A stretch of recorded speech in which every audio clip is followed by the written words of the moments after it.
आपको बताएं कि बालाकोट में तेज रफ्तार जीप खाई में गिरने से एक ही खानदान के 8 अफराद जख्मी हो गए हैं। हादसा बालाकोट के इलाके कानशिया बालगरा में पेश आया। तेज जीप ड्राइवर से बेकाबू होकर खाई में गिर गई।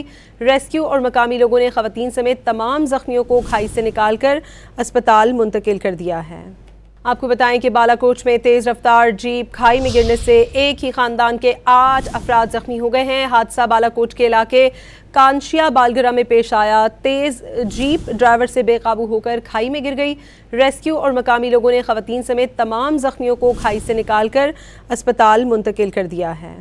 आपको बताएं कि बालाकोट में तेज रफ्तार जीप खाई में गिरने से एक ही खानदान के 8 अफराद जख्मी हो गए हैं। हादसा बालाकोट के इलाके कानशिया बालगरा में पेश आया। तेज जीप ड्राइवर से बेकाबू होकर खाई में गिर गई। रेस्क्यू और मकामी लोगों ने खवातीन समेत तमाम जख्मियों को खाई से निकालकर अस्पताल मुंतकिल कर दिया है।